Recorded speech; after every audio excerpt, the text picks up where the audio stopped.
मोहित की बूढ़ी माँ हर वक्त खांसती रहती थी। उसके इकलौते बेटे को भी खांसी हो गई थी। मोहित तंग आ गया था। आखिरकार एक दिन उसने बूढ़ी माँ को बस में बैठाया और पानी लेने के लिए उतरा। फिर वापस नहीं आया। बस चल पड़ी। सब मुसाफिर मंजिल पर जाकर उतर गए। ड्राइवर समझ गया था कि अम्मा का बेटा छोड़कर जा चुका है। बस का ड्राइवर बूढ़ी अम्मा को अपने साथ अपने घर ले गया। अपने हाथों से खाना खिलाया। तभी उन्होंने अपनी चादर के किनारे से गांठ खोली और ड्राइवर को एक।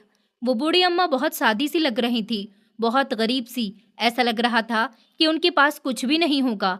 लेकिन उनकी बात सुनकर मुझे थोड़ी हैरानी हुई। तो अपने दुपट्टे की गांठ से उन्होंने एक चीज निकाली कि उसको देखकर मेरी आंखों में आंसू आ गए थे। मेरा नाम रोहित है। मैं एक अधेड़ उम्र का आदमी हूँ। मेरी जिंदगी आम सी थी, पर मेरी शादी कुछ देर से हुई। मेरे रिश्तेदार अक्सर कहा करते थे कि अब तो इसकी उम्र निकल गई है, अब शादी का क्या फायदा। पर फिर भी मेरी शादी हो गई और मेरे घर में खुशियों ने कदम रखा। वक्त गुजरता गया। मेरी 4 बेटियां हुई, जिनको देखकर मेरा दिल खुशी से भर जाता था। लोग तरह तरह की बातें करते। कोई कहता कि इसके नसीब में बेटा ही नहीं है। कोई कहता कि बेटियों वाला तो बेआसरा होता है। मेरी पत्नी को भी अक्सर ताने सुनने पड़ते थे, पर हम दोनों को इन सब बातों से कोई फर्क नहीं पड़ता था। हमारी बेटियां ही हमारी पूरी दुनिया थी। हम उनको अपनी पूरी जिंदगी समझते थे। उनके चेहरे देखकर हमें जिंदगी जीने की ख्वाहिश होती थी।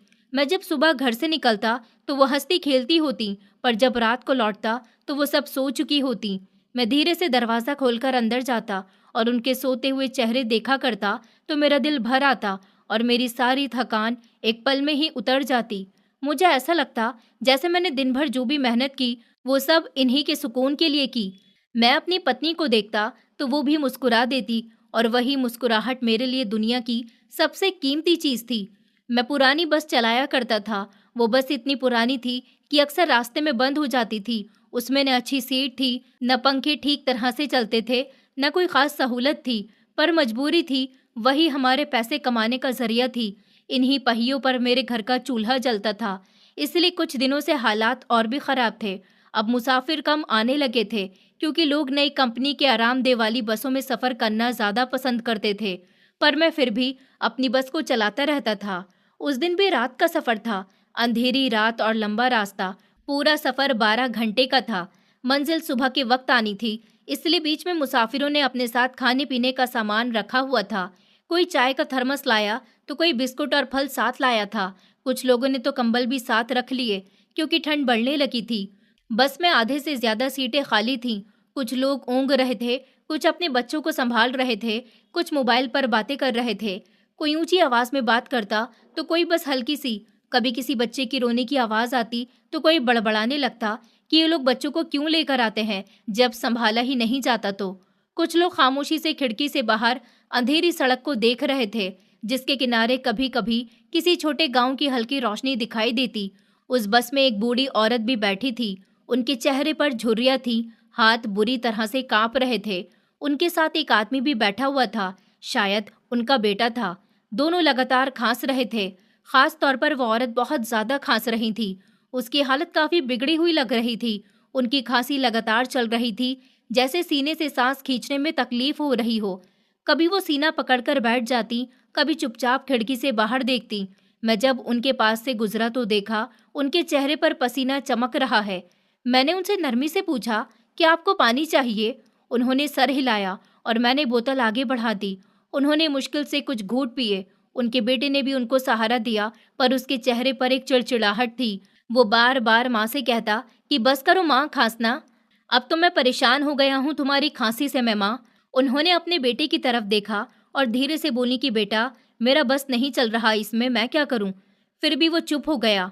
मैंने सोचा कि शायद वो दोनों किसी शहर में इलाज के लिए जा रहे हैं।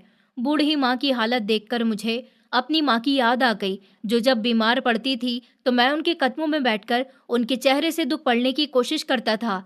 मैंने उनसे कहा कि आप थोड़ा सा सब्र करिए, हम अगले स्टॉप पर पहुंचने वाले हैं, मैं वहां पर दवाई ले दूंगा। पर वो सिर्फ मुस्कुरा दी, जैसे उनके पास अब सिर्फ प्रार्थना करने की ताकत बाकी रह गई हो। फिर शोर बढ़ गया, इंजन की आवाज गूंजने लगी और वो अपने कंधों पर चादर खींचकर चुपचाप बैठ गईं।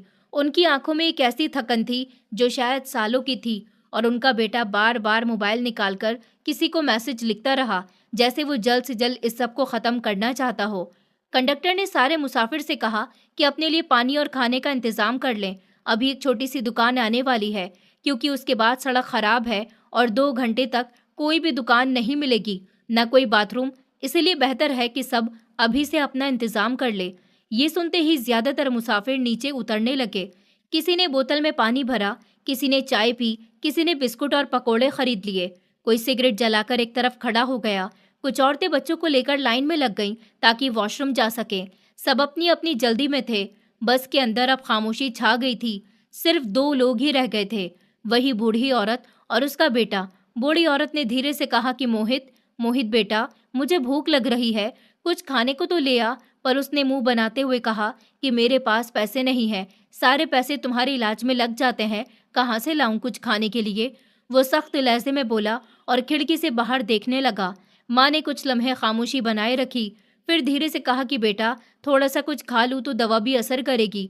पर फिर भी वो चुप रहा। मैं सारी बातें ड्राइविंग सीट पर बैठा सुन रहा था, क्योंकि उस वक्त बस में सिर्फ वो दोनों और मैं ही थे। मुझे बूढ़ी औरत की हालत पर तरस आने लगा। उनकी आवाज़ कमज़ोर थी, जैसे भूख और बीमारी ने उनका दम तोड़ दिया हो। कुछ देर के बाद बाकी मुसाफिर वापस आकर सबने अपनी अपनी जगह संभाली और बस दोबारा चलने लगी। अब रास्ता सच में खराब शुरू हो गया था। गड्ढे थे, पथरीली सड़क थी, आसपास अंधेरा भी था और दूर दूर तक कोई घर, कोई दुकान, कुछ भी नहीं था। बस की लाइट धूल उड़ाती जा रही थी और सब लोग खामोश बैठे हुए थे। उस बीच ही बूढ़ी औरत की खांसी और तेज हो गई। लोग चिढ़ने लगे, कोई आंखें बंद करके बैठ गया, कोई रुमाल से नाक मुंह ढकने लगा। कंडक्टर मेरे पास आया और कहने लगा कि भाई, ये औरत तो बहुत तंग कर रही है, इसका बेटा भी बड़ा जालिम लगता है। मैंने कहा कि इसको पानी दे दो, शायद कुछ सुकून मिल जाएगा। मेरे पास जो आधी पानी की बोतल रखी हुई थी वो मैंने कंडक्टर को दे दी। उसने जाकर अम्मा को पानी दिया। अम्मा ने कांपते हुए हाथ से बोतल पकड़ ली, कुछ घूंट पिए और फिर धीरे से शुक्रिया किया। पर उनका बेटा फिर भी मुंह फेरे हुए बैठा रहा, जैसे उसको शर्म नहीं बल्कि गुस्सा आ रहा हो कि सब उसकी माँ को देख रहे हैं। मैंने दिल ही दिल में सोचा कि अगर इसने अपनी माँ को साथ ले ही आया है तो थोड़ा सा ख्याल भी रख लेता। ये बीमार और कमजोर औरत शायद दिन भर से भूखी है। कंडक्टर ने सर हिलाते हुए कहा कि आप बड़े अच्छे इंसान हैं जो इतना ख्याल रख रहे हैं, पर हम किस किस का ख्याल रखें, हमारा तो अपना ही गुजारा मुश्किल से होता है। होटल वाले भी खाने को इतनी कम सब्जी देते हैं कि बस नाम का ठेका है। मैंने उससे कहा कि शुक्र करना चाहिए, कम से कम कोई बात तो है, वो खा लेगी तो क्या हो जाएगा, इंसान को भलाई करने से घबराना नहीं चाहिए। कंडक्टर ने धीरे से कहा कि आप ठीक कहते हैं, पर आजकल कौन सुनता है। 2 घंटे का सफर बड़ा कठिन गुजरा। बस हिचकोले खाती जा रही थी, कहीं सड़क पर गड्ढे थे, कहीं पत्थर पड़े हुए थे और आखिरकार आगे जाकर एक होटल आ गया। ये वही जगह थी जहां बस हमेशा रुकती थी ताकि मुसाफिर खाना खा सके। सभी नीचे उतर गए। मैंने भी सोचा कि अब अम्मा को खाना खिलाना चाहिए। मैंने नीचे मुड़कर देखा तो वो सीट से लगी हुई सो रही थी। उनका चेहरा इतना थका हुआ सा लग रहा था कि जैसे जान निकल गई हो। मैंने सोचा कि उनका बेटा नीचे गया है तो शायद वही खाने का बंदोबस्त कर लेगा, इसलिए मैं खामोश बैठा रहा। आधे घंटे के बाद सब लोग वापस आ गए। सबने अपनी अपनी जगह संभाली। मैंने देखा वो औरत अभी भी सो रही थी और उसका बेटा अपनी सीट पर नहीं आया, पर मैंने ये सोचकर नजरअंदाज कर दिया कि शायद वो बाहर ही होगा। जैसे ही बस चली, अंधेरा और बढ़ गया। अब बस में बिल्कुल खामोशी थी, सिर्फ उनके हंसने की आवाज गूंज रही थी, जिसमें कमजोरी और तकलीफ दोनों शामिल थीं। मैंने शीशे में बार बार पीछे देखा, पर बेटा कहीं भी दिखाई नहीं दिया। रात गहरी हो गई थी, सफर लंबा था और मैं सोच रहा था कि ये वही इलाका है जहां मेरा अपना घर भी है। मैं रोजाना ये रास्ता तय करता हूँ, दिन में 2 फेरे लगाता हूँ और रात को जब वापस आता हूँ तो बेटियों के चेहरे देखकर सुकून पाता हूँ। अब मंजिल आने में सिर्फ 1 घंटा बाकी था।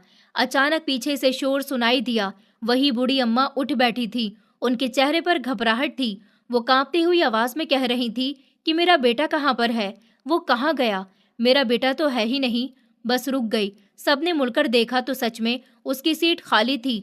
लोगों ने हैरान होकर कहा कि वो तो कई घंटे पहले किसी स्टॉप पर उतर गया होगा। अम्मा के चेहरे पर हवाइयां उड़ने लगी। वो बोली कि बेटा, मैं तो सो गई थी, मुझे नहीं पता कब उतर गया।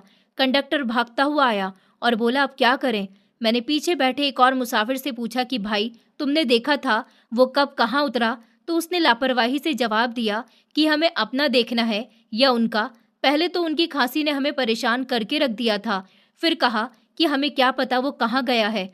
अब माहौल एकदम से भारी हो गया। सब चुप बैठे थे, सिर्फ बूढ़ी औरत रो रही थी कि मेरा बेटा कहाँ पर चला गया है। मैंने दिल ही दिल में सोचा कि ये वही मोहित है जो अपनी अम्मा से बदतमीजी कर रहा था। लगता है उसने जानबूझकर माँ को छोड़ दिया, वरना इतना बेवकूफ तो कोई भी नहीं होता जो बिना बताए इतना दूर उतर जाए।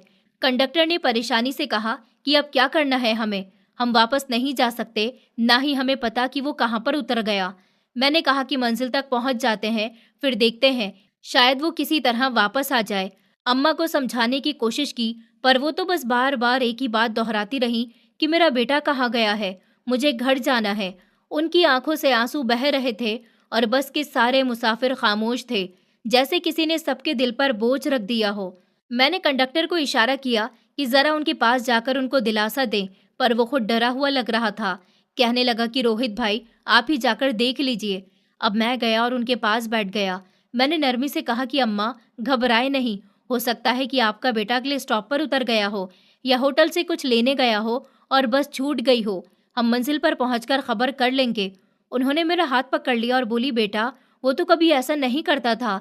मैंने तो उसके लिए सारी उम्र कुर्बानी दे दी। मैंने तो उसको पालने के लिए दिन रात एक कर दिया। उसके पापा के मरने के बाद मैंने खुद मजदूरी की ताकि वो भूखा न सो पाए। वो तो मेरा सहारा था। ये कहकर वो फिर जोर से खांसने लगी। मैंने कंडक्टर को कहा कि पानी ला कर दो। वो फौरन बोतल ले आया।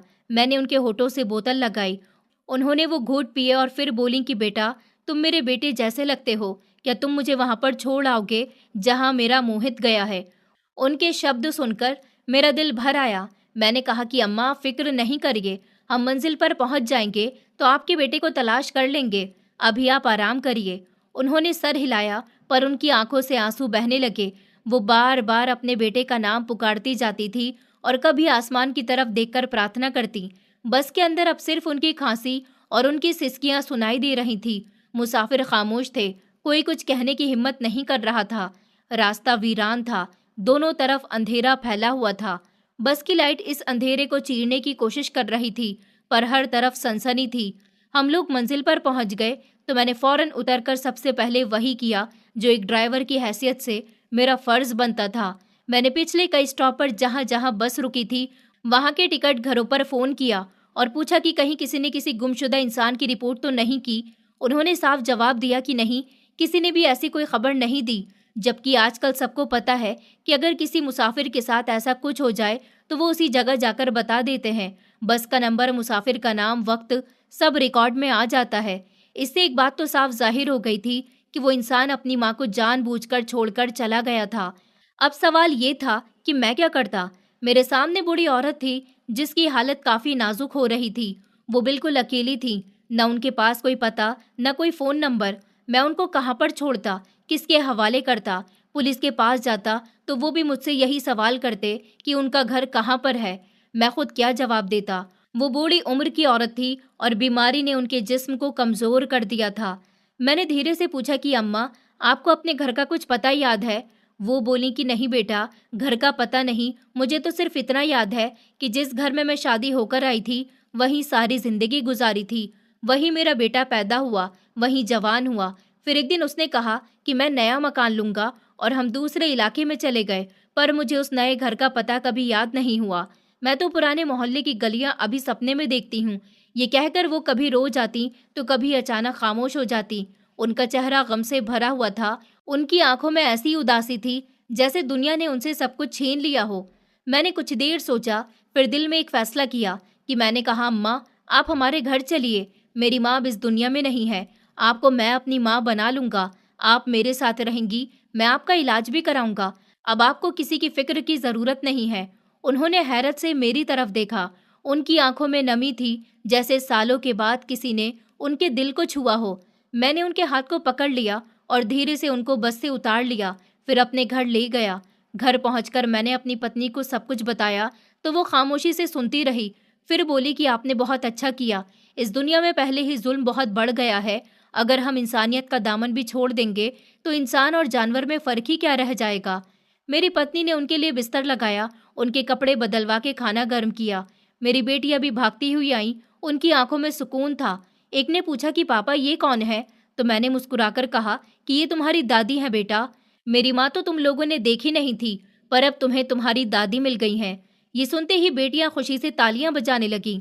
उनमें से एक ने शरारत से पूछा, क्या ये वही वाली दादी है जो बच्चों को कहानियां सुनाती है? तो बूढ़ी माँ के ये देखते ही उनकी आंखों से आंसू बहने लगे। उन्होंने धीरे से कहा कि हाँ, मैं तुम्हें कहानी सुनाऊंगी, और प्यार से उनके सर पर हाथ रख दिया। मेरी पत्नी ने खाना आगे रखा, पर अम्मा के हाथ कांप रहे थे। मैंने अपने हाथ से निवाला बनाकर दिया। उन्होंने कांपती आवाज से कहा कि बेटा, तुम बहुत अच्छे हो। शायद तुम्हारी माँ ने तुम्हें बहुत अच्छी परवरिश दी है। खाना खाकर के वो सो गईं। उनके चेहरे पर सालों बाद सुकून की झलक नजर आती हुई लग रही थी।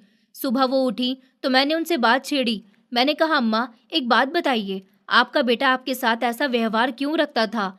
वो कुछ देर खामोश रही, जैसे किसी पुराने जख्म को याद करके दिल भर आया हो।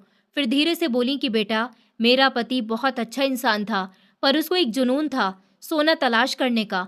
वो पहाड़ों में जाया करते थे कि शायद कहीं सोना मिल जाए। इसी जुनून ने उनकी जिंदगी भी खत्म कर दी।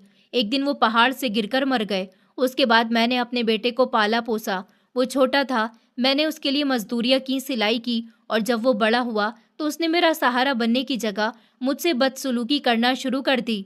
उन्होंने आह भरी और बोली, वो कहता था कि वो शादी करना चाहता है, पर उसकी होने वाली पत्नी कहती है कि अगर तुम्हारी माँ मेरे साथ रहेगी और मुझे उसकी खिदमत करनी पड़ी तो मैं तुमसे शादी नहीं करूंगी। वो कहती थी कि सारी जिंदगी तो मैं इस बूढ़ी औरत के साथ झुक झुक कर गुजारूंगी नहीं। इसलिए वो मुझसे कहने लगा कि इलाज के लिए चलो, और फिर इसी बहाने वो मुझे ले आया। मैंने सोचा कि शायद वो पहली बार मेरा ख्याल कर रहा है, पर उसका मकसद कुछ और था। वो मुझे रास्ते में ही छोड़कर चला गया ताकि मेरी जिम्मेदारी से आज़ाद हो जाए। ये सुनकर मेरा दिल कांप कर रह गया। मेरी पत्नी प्रेरणा की आंखों से भी आंसू निकल आए और मेरी बेटियां चुप हो गईं। घर में एक अजीब सा सन्नाटा छा गया था। बूढ़ी अम्मा बोलती गई, बेटा, जब कोई बुरा होता है तो उसको ये तक अंदाजा नहीं होता कि वो कितना बुरा है, और जब कोई अच्छा होता है तो वो भी नहीं जानता कि वो कितने बड़े फैसले कर सकता है। तुमने मुझे अपने घर में जगह दी, ये तुम्हारा बड़प्पन है। मैंने उनके हाथ पकड़ लिए और कहा कि अरे अम्मा, आप फिक्र नहीं करिए, ये आपका घर है, ये आपकी बहू है, ये आपकी पोतियां हैं। अब आपने यहीं पर रहना है। उन्होंने सर हिलाया और धीरे से मुस्कुरा दी, पर इस मुस्कुराहट के पीछे सालों का दुख छुपा हुआ था। वो अपने आप को संभालने की कोशिश कर रही थी, पर उनकी आंखों की नमी बता रही थी कि उनके दिल का बोझ अभी कम नहीं हुआ। मैंने बूढ़ी माँ को अपनी माँ बना तो लिया था, पर अब उनकी बीमारी ने मुझे अंदर तक परेशान कर दिया था। मैं रोज सोचता था कि उनका इलाज कहाँ से कराऊं, पैसे कहाँ से लाऊं। घर के हालात पहले से बहुत ज्यादा तंग हो गए थे। 2 बेटियां स्कूल जाती थीं, जिनकी फीस हर महीने मेरे दिल पर बोझ बनकर उतरती। एक बेटी अभी दूध पीती थी और सबसे छोटी थी, उसके दूध का खर्च अलग से था। घर का किराया, बिजली का बिल, रोजमर्रा का सामान, इन सब के बाद जेब में कुछ बचता ही नहीं था। मेरी पत्नी प्रेरणा बहुत हौसले वाली औरत थी। जब मैंने उससे अम्मा के इलाज की बात की तो कहने लगी कि फिक्र मत करो, सब बेहतर हो जाएगा, ऊपर वाला सब ठीक करेगा।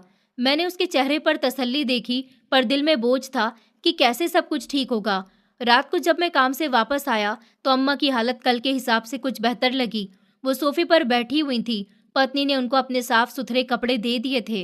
वो धुले हुए कपड़ों में चमक रही थी और मेरी बेटियों को कहानी सुना रही थी। उनके चेहरे पर हल्की सी रोशनी और बेटियों के चेहरे पर ये मुस्कुराहट छा गई। बेटियां उनके आसपास घेरा बनाकर बैठी थीं। अम्मा कह रही थी कि एक वक्त था जब एक बहुत बहादुर इंसान अपनी पत्नी और अपने बेटे से बहुत प्यार करता था। वो उनके लिए सोना तलाश करने के लिए पहाड़ों पर जाता। उनकी आंखों में अजीब सी चमक थी, जैसे वो गुजरे हुए कल के किसी रोशन लम्हे में वापस चली गई हूँ। मेरी बेटियां हैरत से सुन रही थी। कहानी बीच में पहुंची थी कि मेरी पत्नी ने धीरे से कहा कि अम्मा, खाना खा लीजिए, थोड़ा आराम भी कर लीजिए। माँ ने सर हिलाया और कहानी वहीं पर रोक दी। रात को जब सब सो गए थे तो छोटी बेटी अम्मा के पास आकर बोली कि दादी, फिर वो बहादुर इंसान वापस आया था कि नहीं? ये सुनकर अम्मा के होंठ कपकपा गए और उनकी आंखों से आंसू बहने लगे। मैंने फौरन कहा कि आप फिक्र नहीं करिए, सब कुछ अच्छा हो जाएगा। पर मेरे ये कहने से उनके दुख में कोई भी कमी नहीं आई। अगले दिन मैं उनको हॉस्पिटल लेकर गया। डॉक्टर ने चेकअप किया और कहा कि उनके फेफड़ों में सूजन है, पुरानी बीमारी है, शायद इलाज कभी किया ही नहीं गया। वो कहने लगा कि इनको टीवी नहीं है, पर खतरनाक खांसी है। अब इलाज लंबा चलेगा। उसने दवाई लिखकर दी और कुछ इंजेक्शन भी दिए। मैंने जेब में हाथ डाला, जितने पैसे थे सब दवाइयां में लग गए। वापसी पर रास्ते में सोचता रहा कि अब घर के खर्चे कैसे पूरे करूंगा। रात को जब वापस आया तो प्रेरणा ने पूछा कि आज के पैसे नहीं लाए। मैंने उसे सारी बात बताई कि मालिक ने कहा है बस खराब हो गई है, इंजन में परेशानी है, उसकी मरम्मत पर पैसे लगेंगे और अब कुछ दिन आधी सैलरी ही मिलेगी। पत्नी ने परेशान होकर कहा कि ये कैसी बात हुई, बस तो अब आपकी नहीं है, मालिक की है, खर्चा भी मालिक का ही बनता है, आप क्यों बर्दाश्त करें। मैंने कहा कि मालिक ने साफ कह दिया है कि अगर हालात पसंद नहीं तो नौकरी छोड़ दो, बहुत से ड्राइवर और भी मौजूद हैं, हम वो लगा लेंगे। ये सुनकर प्रेरणा के चेहरे पर उदासी छा गई, क्योंकि वो जानती थी कि अगर कोई नौकरी गई तो हम दोबारा से इस अंधेरे में घिर जाएंगे जहां से बड़ी मुश्किल से निकले थे। मैंने कहा कि बस तुम प्रार्थना करो, किसी तरह वक्त गुजर जाए। हमने नहीं जाना था कि अम्मा हमारी बातें सुन रही थी। वो चुपचाप लेटी हुई थी, पर उनकी आंखों में एक चमक झलक रही थी। शायद वो कुछ सोच चुकी थी। उससे पहले भी हमने एक ऐसी गरीबी देखी थी जो इंसान को तोड़ देती है। मेरी नौकरी चली गई थी, मैं बीमार पड़ गया, घर में रोटी तक नहीं थी, बेटी भूखी सो जाती, उनके जिस्म कमजोर हो गए थे। बड़ी बेटियों की 2-2 साल की पढ़ाई खराब हो गई थी। मैं रोज काम ढूंढने निकलता पर नाकामी वापस लाता। फिर एक दिन ये बस वाला काम मिल गया था तो घर में 2 वक्त की रोटी आने लगी और हमें लगा कि जैसे जिंदगी ने नया मोड़ ले लिया है। इसलिए मैं अब चाहकर भी ये काम नहीं छोड़ सकता था। अम्मा खामोशी से ये सब कुछ देखती रहती, कभी घर के कोने में बैठ जाती, कभी बेटियों के साथ खेलने लगती। उनकी निगाहों से लगता था कि हमारे हालात का अंदाजा वो लगा चुकी हैं। वो देख रही थी कि हमारा घर कितना खाली है। दीवारों पर कुछ नहीं लटका था, फर्श पर सिर्फ पुरानी चटाई थी, चारपाइयां भी पुरानी थी और मैं प्रेरणा के साथ तो कभी सारी बेटियां मिलकर सो जाते। किचन में बर्तन गिने चुने थे, पंखा एक ही था जिसके नीचे सब गर्मियों में बैठ जाते। बेटियों के पास खिलौने तक नहीं थे। वो कभी ईंट से घर बनाती, कभी टूटे हुए बर्तनों के डिब्बे उठाकर खेलने लगती, कभी कोई खाली बोतल सड़क से मिल जाती तो उसको ही गुड़िया बना लेती थी। स्कूल का हाल भी बुरा था, यूनिफॉर्म पुराने, जूते फटे हुए, लेकिन उनके चेहरे पर उम्मीद थी, जैसे गरीबी ने भी उनके दिल की रौनक ही छीनी हो। अम्मा उनको देखकर मुस्कुराती थी, फिर मेरी पत्नी से कहती कि तुम थक जाती हो इतना काम करके, पर मेरी पत्नी हमेशा कह देती कि नहीं अम्मा, मुझे आदत है, मैं थकती नहीं, मेरे हाथों में ताकत है, बस प्रार्थना करिए कि हमारे हालात बदल जाएं। अम्मा फिर चुप हो जाती, उनके चेहरे पर सोच की एक लहर सी दौड़ती, कभी वो छत को देखती, कभी मेरी बेटियों को, कभी मुझ पर नजर डालकर धीरे से कहती कि बेटा, जो दिलों के दुख बांटने की ताकत देता है वही सब कुछ बदलने की भी ताकत रखता है। मैं उनकी बातें सुनकर चुप हो जाता, क्योंकि मेरे दिल में भी यही यकीन था कि अगर नीयत सच्ची हो तो एक दिन सब बेहतर हो जाता है। एक दिन ऐसा हुआ कि बिजली का बिल आ गया। हाथ में जो पैसे थे वो सब मैंने बिल में दे दिए और जब घर वापस आया तो मेरी पत्नी ने धीरे से कहा कि घर में खाने को कुछ भी नहीं है, सिर्फ एक प्लेट दाल बची है और एक ही रोटी है। वो बहुत खामोश आवाज में बोल रही थी, जैसे बेटियों को सुनाना नहीं चाहती हो। मैंने थकी हुई आंखों से उसकी तरफ देखा और पूछा कि अब क्या करें। तो वो बोली कि एक काम करते हैं, अम्मा को खाना दे देते हैं, वो बूढ़ी हैं, बीमार हैं, उनका पेट भर जाएगा। बच्चियों को तो मैं कहानी सुनाकर सुला दूंगी ताकि उनको भूख का एहसास न हो, सुबह देखा जाएगा कि क्या होता है। मैंने दुख भरे लहजे में कहा कि सुबह भी क्या ही होगा, फिर भूखे ही रहेंगे, कुछ पैसे नहीं है, कुछ आसार भी नहीं है। तो पत्नी ने कहा कि कुछ ना कुछ तो हो जाएगा, सब बेहतर हो जाएगा, शायद मेरी बहन के घर चले जाएं, वहां से कुछ मिल जाएगा। मैंने कहा तुम्हारी बहन के घर भी तो यही हालत है ना, वहां भी तो तंगस्ती है, वो बेचारी खुद 2 बच्चों को संभाल नहीं पाती, फिर हमारे लिए क्या करेगी। पत्नी ने गहरा सांस लिया और कहा कि ठीक है, बाद में देखेंगे, अभी अम्मा को खाना दे देते हैं। दोनों एक प्लेट दाल और एक रोटी लेकर उनके कमरे की तरफ गए। कमरे में अंधेरा सा था, एक बल्ब टिमटिमा रहा था। अम्मा चारपाई पर बैठी थी, उनके चेहरे पर गहरी सोच के साए थे। जब हम अंदर गए तो लगा कि जैसे वो पहले से रो रही थी, उनकी आंखों के कोने से आंसू चमक रहे थे। उन्होंने हमें देखा और कहा कि बेटा, मुझे सब कुछ पता है, तुम लोग क्या बातें कर रहे थे। मेरी पत्नी के चेहरे का रंग उड़ गया। मैंने जल्दी से कहा कि नहीं अम्मा, कुछ नहीं, बस आपके लिए खाना लाए हैं। वो कहने लगी कि मैं अपने जमाने की 10वीं क्लास तक पढ़ी हुई औरत हूँ, जाहिल नहीं हूँ, बेवकूफ नहीं हूँ, सब समझती हूँ, सब देखती हूँ।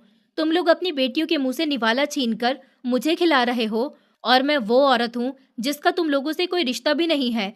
ये तुम लोगों की इंसानियत है, तुम्हारे दिल की नरमी है, और इसीलिए तुम लोग इस चीज के हकदार हो जो मैंने आज तक किसी को नहीं दी। मैं हैरान रह गया। मैंने कहा कि अम्मा, कौन सी चीज? छोड़िए ये बातें, आप खाना खा लीजिए, आपको भूख लगी होगी। वो धीरे से बोली, खाना खाएंगे तो हम सब खाएंगे, लेकिन दाल नहीं खाएंगे। हम अच्छी सब्जी खाएंगे। तुम्हारी बेटियां नए कपड़े पहनेंगी, अच्छे स्कूल में जाएंगी, तुम्हारे घर की ये टूटी हुई छत भी बनेगी, और ये जो तुम्हारी पत्नी के सिर्फ 4 जोड़े हैं, उसने वो भी मुझे दिए हैं, तो उसके लिए मैं 12 जोड़े बनवाऊंगी हर साल के। और तुम एक नई गाड़ी चलाओगे, मैं तुम्हें वो गाड़ी दूंगी, और मेरी पत्नी और मैं एक दूसरे को देखने लगे। हमें लगा कि अम्मा शायद बस दिल बहलाने के लिए बातें कर रही हैं। गरीबों के दिल में कभी कभी उम्मीद की चिंगारी भड़कती है। हमने कुछ कहा नहीं और खामोशी से उनके पास बैठ गए। अम्मा ने अपनी चादर के नीचे हाथ डाला, वही चादर जो उनके पास उस दिन से थी जब वो पहली बार मुझे बस में मिली थी। उसके कोने में कुछ मोटा सा लगा हुआ था, जैसे कोई पोटली बंधी हो। उन्होंने वो हिस्सा खोला तो उसमें से कपड़े का एक छोटा सा पैकेट निकाला। उन्होंने वो पैकेट मेरे सामने रखा। जब मैंने उसको खोला तो मेरी आंखें फटी की फटी रह गईं। अंदर एक आधा किलो के करीब सोने का टुकड़ा रखा हुआ था। वो बिल्कुल असली था, जैसे किसी पहाड़ से निकाला गया हो। उसकी अपनी एक शक्ल थी, पत्थर जैसी, पर चमक ऐसी थी कि कमरे में रोशनी फैल गई। मेरी पत्नी ने दोनों हाथों से मुंह ढक लिया। मैं हैरान हो गया कि ये क्या है। अम्मा कहने लगी कि आखिरी बार जब मेरा पति आया था मुझसे मिलने, तो वो यही है जो वो देकर गया था। वो कहने लगा था कि मुझे सोने का पहाड़ मिल गया है, एक ऐसी जगह मिल गई है जहां असली सोना है। इस वक्त उसकी आंखों में दीवानगी थी, खुशी थी। वो कह रहा था कि मैं पूरे 18 साल बाद अपने सपने की मंजिल पा गया हूँ। उसने मुझसे कहा था कि ये टुकड़ा मैं तुम्हारे लिए लेकर आया हूँ ताकि तुम्हें यकीन हो कि मैं झूठ नहीं बोलता, लेकिन किसी को बताना नहीं। मैं वापस जा रहा हूँ, सारा सोना निकाल कर ले आऊंगा और अपनी पत्नी, अपने बेटे के साथ एक अच्छी और नई जिंदगी शुरू करूंगा। ये कहकर वो गया और फिर कभी वापस ही नहीं आया। वो उस पहाड़ से ही नीचे गिर गया और वहीं पर दफन हो गया। मैंने उसके बाद बहुत दुख देखा, बहुत दुख झेले। बेटा बड़ा हो गया, पर वो अब अपने पापा को बहुत बुरा भला कहता रहा। सोने का सपना दीवानगी लगता था। वो गालियां देता था, अपने पापा के जुनून पर हंसता था। मैं रोज सुनती और मेरे दिल से खून के आंसू निकलते थे। मुझे यकीन हो गया था कि जिस बेटे के दिल में पापा के लिए इज्जत ही नहीं है, वो उसके सोने पर भी हक नहीं रखता। इसलिए मैंने ये टुकड़ा संभाल कर रख लिया था, कभी किसी को नहीं दिखाया। मैंने आज तक किसी को ये चीज नहीं दी क्योंकि कोई इसके काबिल ही नहीं था। लेकिन आज तुम लोगों ने अपनी भूख, अपने बच्चों की भूख, अपनी नींद सब कुर्बान करके एक अजनबी को खाना दिया है। तुम लोग इसके असली हकदार हो। मैंने कहा कि नहीं अम्मा, ये आपका है, आप ही रखिए, आपकी अमानत है। तो वो रोते हुए बोली कि नहीं बेटा, ये अब तुम्हारा है, मैं तुम्हें अपनी खुशी से दे रही हूँ। तुम लोग अपने हालात को बेहतर करो, अपने घर को बचाओ, अपने बच्चों का फ्यूचर बनाओ, और मुझे बस इस घर में रहने दो। मैं अब कहीं नहीं जाना चाहती। मैंने उनके कदमों को छुआ और कहा कि हम आपको क्यों जाने देंगे अम्मा, आप तो हमारी माँ है, हमने आपको पाया है, अब आप कहीं भी नहीं जाएंगी। हम सब रो रहे थे, वो भी रो रही थी, लेकिन उस दिन जैसे हमारे घर का माहौल बदल गया था। गरीबी के अंधेरे में पहली बार उम्मीद की एक छोटी सी किरण जागी थी, और वो किरण किसी खजाने से नहीं बल्कि एक बूढ़ी माँ की दिल से निकली थी।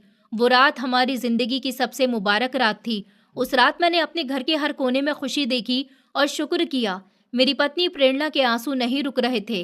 वो बार बार कह रही थी कि रोहित, हम पर ऊपर वाले ने ये मेहरबानी की है, हमें शुक्र करना चाहिए। घर में खुशी की एक अजीब सी लहर दौड़ गई थी। मैंने बेटियों के चेहरे पर वो चमक देखी जो मैंने पहले कभी नहीं देखी थी। ये आम खुशी नहीं थी, ये वो खुशी थी जो सालों की तंगी और दुखों के बाद नसीब होती है। वो सोना जो मुझे मिला था वो किसी आम खजाने से कम नहीं था। मैंने उसको अपने हाथ में पकड़ा तो दिल कांपने लगा, क्योंकि वो सोना असली था और उसकी चमक ऐसी थी जैसे सूरज की किरणों को मिट्टी में कैद कर दिया गया हो। मैंने सोचा कि ऊपर वाले की देन है, इसका शुक्र करना मेरा फर्ज है। मैंने फैसला किया कि अब हमें बहुत समझदारी से काम लेना है, क्योंकि अगर ये बात बाहर निकल गई तो लोग हमारे पीछे पड़ जाएंगे और सब कुछ छिन जाएगा। मैंने सोने का एक छोटा सा टुकड़ा अलग किया और बड़ी ध्यान से उसको घर के किचन में पुराने बर्तन में गर्म किया ताकि उसकी शक्ल बदल जाए। मैं चाहता था कि कोई पहचान नहीं सके कि ये कहाँ से आया है। जब वो टुकड़ा पिघल गया तो मैंने उसको एक छोटी सी ठोस शक्ल में बदल दिया और अगले दिन शहर के एक दूसरे इलाके में जाकर बेच दिया। सुनार ने जब वो देखा तो उसकी आंखें खुल गईं। उसने पूछा कि कहाँ से लाए हो। मैंने कहा कि पुराना जेवर है माँ का, बचपन का बचा हुआ है। उसने ज्यादा कुछ नहीं पूछा और मुझे 12 लाख रुपए दे दिए। मैंने पैसे हाथ में लिए तो दिल धड़कने लगा, क्योंकि इतने पैसे मैंने कभी सपने में भी नहीं देखे थे। मैं जब घर पहुंचा तो मेरी पत्नी ने हैरानी से पूछा कि इतने पैसे कहाँ से आए। मैंने कहा कि वो सोना बेच दिया है जो मिला था। ऐसे समझो कि अभी तो सिर्फ 1 इंच का टुकड़ा बेचा था, लेकिन इतने सारे पैसे आ गए हैं। वो खुशी से रोने लगी। हम दोनों ने फैसला किया कि पहले अपने घर में खाने पीने की कमी पूरी करेंगे। बेटियों ने पता नहीं कितने टाइम से अच्छा खाना नहीं खाया था। मैंने सीधा बड़े होटल से खाना मंगवाया। मेरी बेटियां खुशी से नाचने लगीं। जब सबने खाना खाया तो उनके चेहरे पर वो सुकून देखकर मेरी आंखें भर आईं। वो मेरी दुनिया थी और अब उनके चेहरे पर खुशी लौट आई थी। अगले दिन हमने फैसला किया कि इस इलाके से निकल जाएंगे, क्योंकि अगर लोगों को पता चल गया कि हमारे हालात अचानक कैसे बदल गए तो शक पैदा हो जाएगा। मैंने अपना पुराना घर बेच दिया। उसमें ज्यादा कुछ नहीं मिला, पर कुछ रकम और जमा हो गई। हमने दूसरे इलाके में जाकर नया मकान ले लिया। मैंने ध्यान रखा कि ज्यादा शानो शौकत जाहिर नहीं हो, ताकि लोग सवाल नहीं करें। वहां के लोग नए आने वालों में ज्यादा दिलचस्पी नहीं लेते थे और यही हमारी कामयाबी का राज बन गया। हमने नए घर में कदम रखा तो पत्नी ने ऊपर वाले का शुक्र किया। मैंने बेटियों के लिए नए कपड़े खरीदे, अम्मा के लिए 2 सोने के कड़े और पत्नी के लिए छोटे से कान के झुमके खरीद लिए। इन सब के चेहरे पर झलक थी। मैंने उनके चेहरों से वो थकान जाती हुई देखी जो सालों से गरीबी ने डाल दी थी। अब सब कुछ नया लग रहा था। मैंने फैसला किया कि बाकी सोना भी धीरे धीरे बेचूंगा, ताकि किसी को शक नहीं हो। मैंने दूसरे महीने में थोड़ा सा और बेचा और 25 लाख रुपए हासिल किए। उन पैसों से मैंने एक छोटा सा कारोबार शुरू किया। पुराने टायर खरीदने और बेचने का ये कारोबार था, पर जल्द ही उसमें फायदा होने लगा, क्योंकि मैं ईमानदारी से काम कर रहा था। कुछ ही महीनों में मेरा कारोबार चल गया और घर के हालात बेहतर से बेहतर हो गए। मैंने अपनी बेटियों को शहर के अच्छे स्कूल में एडमिशन कराया। उनके लिए यूनिफॉर्म, किताबें, जूते और बस्ते खरीद लिए। जब वो पहली बार नए यूनिफॉर्म में स्कूल गई तो पत्नी दरवाजे पर खड़ी होकर रो पड़ी। वो कह रही थी कि रोहित, मुझे तो यकीन ही नहीं आता कि ये सब हमारी बेटियां हैं। अब हमें किसी के ताने सुनने की जरूरत नहीं। हमारी बेटियां भी पढ़ेंगी, आगे बढ़ेंगी। उनके नसीब बदल गए। अब हमारे घर में सब कुछ था, खुशी, तसल्ली और इज्जत। अम्मा की हालत भी बेहतर होने लगी थी। डॉक्टर ने कहा कि उनका इलाज ठीक चल रहा है। अब वो पहले की तरह खांसा नहीं करती थी। पत्नी उनकी खिदमत करती रहती। मैं जब काम से वापस आता तो घर में खुशबू बसी होती। बेटियां हंसती खेलती होती। अम्मा उनको देखकर खुश होती और पत्नी रात के खाने की तैयारी कर रही होती। मैं अक्सर सोचता कि अगर वो दिन नहीं आता जब मुझे वो सोना मिला था, तो शायद आज भी हम फाकों से गुजर कर रहे होते। पर ऊपर वाले की मेहरबानी से सब कुछ बदल गया। अब मैंने जिंदगी में पहली बार तसल्ली महसूस की थी। मैंने गाड़ी भी खरीद ली ताकि कारोबार के लिए आसानी रहे। फिर छोटी बहन के बेटे को भी काम पर लगा लिया ताकि वो भी कुछ सीख ले। मैंने सोचा कि अब मेरा फर्ज है कि मैं भी दूसरों की मदद करूं। मैंने एक अनाथ आश्रम में कपड़े और राशन भिजवाया। उस दिन दिल को अजीब सा सुकून मिला। वक्त गुजरता गया और हमने धीरे धीरे अपनी जिंदगी में वो सब कुछ हासिल कर लिया जो कभी सपना सा लगता था। नई गाड़ी, अच्छा मकान, अपनी दुकान और सबसे बढ़कर इज्जत, जो दुनिया में सबसे कीमती चीज है। अब लोग हमें देखकर कहते थे कि रोहित बहुत मेहनती आदमी है। किसी को ये नहीं पता था कि हमारी किस्मत कैसे बदली। मैंने कभी किसी को वो बात नहीं बताई, क्योंकि मैं जानता था कि हर एक चीज का राज छुपाना जरूरी होता है। मैंने बेटियों के लिए फ्यूचर के सपने देखना शुरू किया, उनकी पढ़ाई पूरी करवाई और उनके लिए अच्छे रिश्ते ढूंढने लगा। मेरी बड़ी बेटी ने स्कूल में सबसे अच्छे नंबर लिए तो मैंने उसके लिए नया फोन खरीदा। वो खुशी से मेरे गले लग गई। मेरी दूसरी बेटी ने कहा कि पापा, आपने हमेशा हमें हर चीज दी है, अब हमें कुछ नहीं चाहिए। बस हम चाहते हैं कि आप हमारे साथ रहें और खुश रहें। मैंने अम्मा के इलाज के लिए शहर के बड़े अस्पताल में अपॉइंटमेंट ली। डॉक्टर ने कहा कि आप पहले से बिल्कुल बेहतर हैं, पर ध्यान रखना अभी भी जरूरी है। मैंने अम्मा के लिए एक आरामदेह कमरा बनवाया जहां पर वो आराम से लेट सकती थी। वो अक्सर कहती कि रोहित बेटा, ऊपर वाले ने तुझे अब कुछ दिया, पर हमेशा याद रखना कि ये सब कुछ वक्त के लिए होता है। असली दौलत ईमानदारी है। मैं उनकी बात सुनता और दिल ही दिल में उनकी प्रार्थनाओं का शुक्र करता, क्योंकि मैं जानता था उन्हीं की प्रार्थनाओं ने हमें इस जगह तक पहुंचाया। अब मेरा घर किसी स्वर्ग से कम नहीं था। सुबह बेटी स्कूल जाती, दोपहर को हंसती मुस्कुराती वापस आती, पत्नी चाय तैयार रखती, अम्मा आशीर्वाद देती। शाम को जब मैं घर लौटता तो सबके चेहरे रोशन होते। मैंने जिंदगी में पहली बार महसूस किया कि मेहनत के साथ जब ऊपर वाले की मेहरबानी शामिल हो जाए तो दुनिया ही बदल जाती है। मैं कभी कभी रात को छत पर जाकर आसमान को देखता और सोचता कि वो रात जब मैंने सोना पाया था वो मेरी तकदीर का मोड़ थी। लेकिन इस मोड़ पर पहुंचने के लिए मैंने कितनी प्रार्थना की थी, कितने व्रत रखे थे, कितनी रातें जागकर गुजारी थी। मैंने हमेशा ईमानदारी से मेहनत की, कभी किसी का हक नहीं मारा, और शायद इसी का सिला मुझे मिला था। अब मेरी ख्वाहिश थी कि अपनी बेटियों को इस काबिल बना दूं कि वो खुद किसी के सहारे की मोहताज न रहें। मैंने उनके लिए स्कूल के बाद कंप्यूटर क्लासेस लगवा दी और कहा कि जिंदगी में पढ़ाई ही सबसे बड़ा खजाना है। सोना चांदी सब खत्म हो जाते हैं, पर पढ़ाई इंसान को हमेशा बुलंद रखती है। मेरी बेटियां मेरी बातों को दिल से सुनती और वादा करती कि वो मेरा नाम रोशन करेंगी। जिंदगी अब सुकून से गुजर रही थी। अम्मा की सेहत बेहतर थी, पत्नी तसल्ली से थी, बेटियां खुश थीं। मैं जब सुबह को कारोबार के लिए निकलता तो दिल में अजीब सी तसल्ली होती। मैंने ऊपर वाले से शुक्र किया कि उसने मुझे वो सब कुछ दिया जिसे मैंने कभी सपने में भी नहीं सोचा था। मैं अब अक्सर खामोशी से प्रार्थना करता कि मेरी ये सब खुशियां हमेशा कायम रहें और मेरे घर में कभी दुख नहीं आए। ऐसा लगता था जैसे मेरी जिंदगी के सारे गम तेज धूप में बादलों की तरह छट गए हों।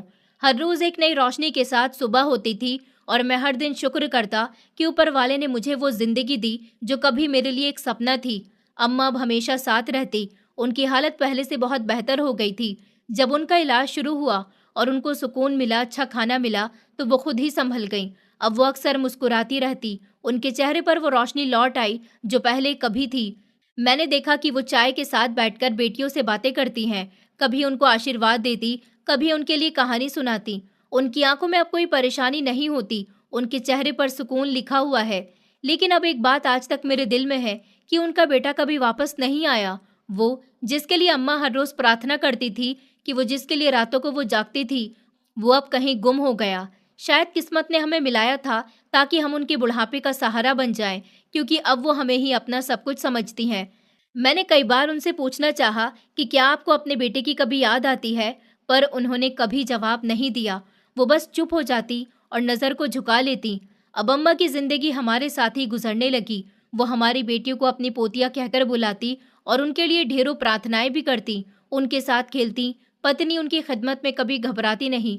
कभी कभी अम्मा रात को जागकर खामोशी से आसमान की तरफ देखती, जैसे किसी को याद कर रही हों, पर फिर पलटकर वो चली जाती और देर तक ऊपर वाले को याद करती। उनके बेटे का जिक्र कभी जुबान पर नहीं आता, जैसे वो किसी पुराने सपने की तरह कहीं मिट गया हो। शायद अब वो खुद भी नहीं चाहती कि उसको याद करें, क्योंकि उनको अब एक नया घर मिल चुका है, एक नया सहारा मिल गया। अब उनका सुकून हम है, उनकी दुनिया हम है, और उनकी प्रार्थना ही हमारी सबसे बड़ी दौलत है। कभी कभी सोचता हूँ कि जिंदगी अगर उस दिन कुछ और मोड़ ले लेती तो शायद आज मैं यहाँ नहीं होता। अम्मा ने जब पहली बार मुझे देखा था तो बस इतना कहा था कि बेटा अब तू मेरा है, और पता है उस एक लाइन ने मेरी पूरी जिंदगी बदल दी। मैंने कभी नहीं पूछा कि उन्होंने मुझे क्यों अपनाया, क्यों मुझ पर इतना भरोसा किया। शायद इसलिए क्योंकि उस वक्त भरोसा ही मेरी भूख से बड़ा था। अम्मा ने मुझे सिर्फ रोटी नहीं दी थी, उन्होंने मुझे पहचान दी थी, और वही पहचान मैं आज तक ढो रहा हूँ। इज्जत से जिंदगी जीना आसान नहीं था। बहुत बार अंदर से टूटता था। कभी सोचता था कि काश मेरा भी कोई अपना होता जो मेरे दर्द को अपने जैसा महसूस करता। पर वक्त ने सिखाया कि अपने वो नहीं होते जो खून से जुड़े हों, अपने तो वो होते हैं जो साथ खड़े रहते हैं। और अम्मा हर बार मेरे साथ खड़ी रही। अम्मा के जाने के बाद सब कुछ सूना हो गया था। उनके बिना वो घर, वो रसोई, वो शाम की चाय, सब अधूरा लगने लगा था। फिर जब मेरी बेटियां बड़ी हुईं और उनकी हंसी घर में गूंजने लगी तो लगा जैसे अम्मा कहीं नहीं गईं, वो यहीं है, इन दीवारों में, इन सांसों में, मेरी बेटियों की मुस्कान में। कभी लोग पूछते हैं कि रोहित, तुमने उनके उस बेटे को क्यों नहीं बुलाया जो चला गया था। मैं मुस्कुराकर कह देता, क्योंकि मैंने जिसे खोया वो खून था और जिसे पाया वो आत्मा थी। मैंने अपने दिल में किसी के लिए नफरत नहीं रखी। जिसे जाना था वो चला गया, और जो रह गया वो मेरी जिम्मेदारी बन गया। अब उम्र ढल रही है। कभी कभी शाम को छत पर बैठकर सूरज को डूबते देखता तो अम्मा याद आती हैं, उनकी वो बातें याद आती हैं। रोहित, सुकून खरीदने से नहीं मिलता, बांटने से मिलता है। शायद इसी वजह से मैंने अपनी पूरी जिंदगी सुकून बांटने में बिता दी। मैंने अपनी बेटियों को यही सिखाया, कभी किसी के साथ बुरा मत करना, चाहे वो तुम्हें भूल जाए, क्योंकि भलाई की उम्र लंबी होती है और नियत की खुशबू कभी नहीं जाती। अगर किसी ने तुम्हारा हक छीन लिया तो उसे वक्त पर छोड़ दो, क्योंकि जो सच्चा होता है उसे ऊपर वाला कभी खाली हाथ नहीं रखता। आज मेरी बेटियां अपने पैरों पर खड़ी हैं, लेकिन मेरे लिए अब भी सबसे बड़ा सुकून वही पुराना वाला प्याला है जिसमें अम्मा का दिया सोना पिघलाया था। वो प्याला अब भी मेरे कमरे की रैक पर रखा है, थोड़ा मुड़ा हुआ पुराना, पर मेरे लिए वो पूरी दुनिया है। कभी कभी उसे देखता हूँ तो ऐसा लगता है जैसे अम्मा कह रही हों कि रोहित, तुमने मेरा नाम रोशन कर दिया। अब मैं किसी का इंतजार नहीं करता, जिसका था वो वक्त चला गया। अब जो है वही मेरी प्रार्थना है, मेरा घर है, मेरा सुकून है। मैंने जो खोया वो दर्द बनकर नहीं, सबक बनकर मेरे साथ रहा, और जो पाया उसने मुझे इंसान बना दिया। जिंदगी का सबसे बड़ा सबक यही है बेटा, रिश्ते खून से नहीं नियत से चलते हैं, और अगर नियत सच्ची हो तो हर घर में भगवान बसता है। आज बहुत साल बीत गए, बेटियां बड़ी हो गई, मैं बूढ़ा हो चला हूँ, सांसें कभी कभी थक जाती हैं, मगर दिल अभी भी वही है जो अम्मा के वक्त था। शाम ढलती है तो मैं छत पर बैठ जाता हूँ और आसमान को देखता हूँ। सूरज हर रोज डूबता है, मगर उसकी रोशनी घर की दीवारों पर कुछ पल ठहर जाती है, जैसे कह रही हूँ कि मैं गया ही नहीं, बस थोड़ा थम गया हूँ। मेरी बेटियां अब अपने अपने काम में लगी रहती हैं। छोटी बेटी कभी मेरे लिए चाय बना लाती है तो बड़ी कहती है कि आप पापा आराम करो, काम मैं संभाल लूंगी। मैं हंस देता, मगर दिल के अंदर कहीं अम्मा की आवाज सुनाई देती है, रोहित, तुम्हें जो सिखाया वो अब तुम्हारी बेटियों में दिख रहा है। कभी कभी वो दोनों आकर मेरे पास बैठती, पूछती हैं कि पापा, आपको कभी अकेलापन नहीं लगता? मैं कहता हूँ कि नहीं बेटा, क्योंकि मैं अकेला नहीं हूँ। अम्मा यही है तुम्हारी, अम्मा इस हवा में, इस दीवारों में, इस प्याले में, जिनके सहारे मैंने जिंदगी काटी है। मैं उन्हें अक्सर कहता हूँ कि बेटियों, याद रखना, दौलत से ज्यादा कीमत इज्जत की होती है, और रिश्ते से ज्यादा मायने नियत के होते हैं। अगर कभी तुम्हें कोई धोखा दे दे तो नफरत मत करना, बस उसकी यादों को प्रार्थना में बदल देना, क्योंकि बदले से कभी सुकून नहीं मिलता। सुकून सिर्फ माफी से आता है। कभी कभी सोचता हूँ कि अगर अम्मा होती तो वो कितना खुश होती। अपनी पोतियों को देखकर उनके मुस्कुराने के अंदाज में वही अपनापन है जो अम्मा की आंखों में था, जब वो मुझसे कहती थी कि बेटा अब तू मेरा है। अब जब मेरी बेटियां मुझे पापा कहती हैं तो लगता है कि अम्मा का दिया हुआ रिश्ता आज भी जिंदा है।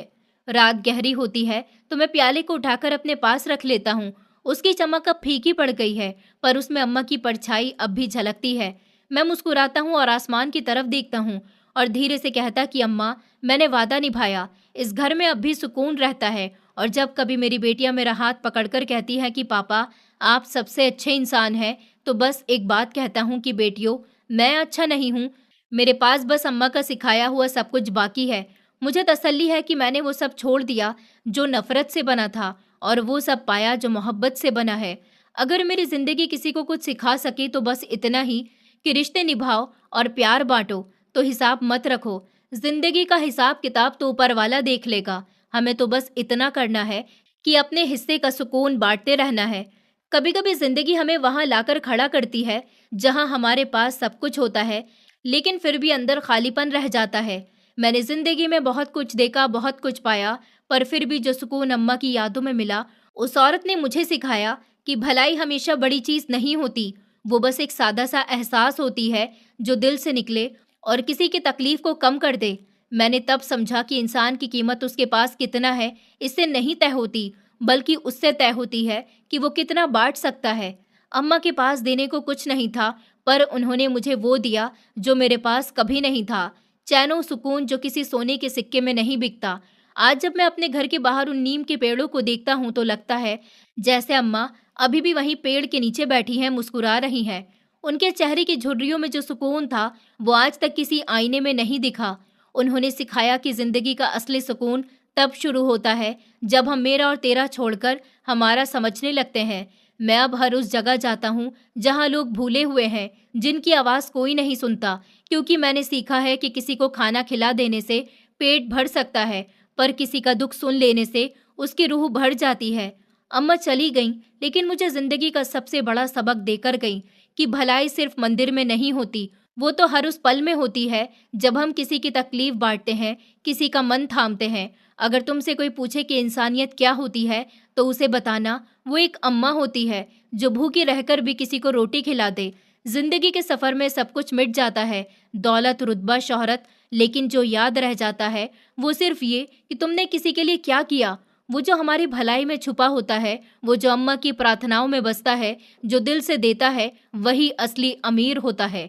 दोस्तों, उम्मीद करती हूँ आपको हमारी कहानी पसंद आई होगी। कहानी पसंद आई है तो वीडियो को लाइक करें, चैनल पर नए हैं तो चैनल को सब्सक्राइब करें और हाँ, नोटिफिकेशन बेल को ज़रूर दबाएं ताकि अगली अपडेट सबसे पहले आपको मिले।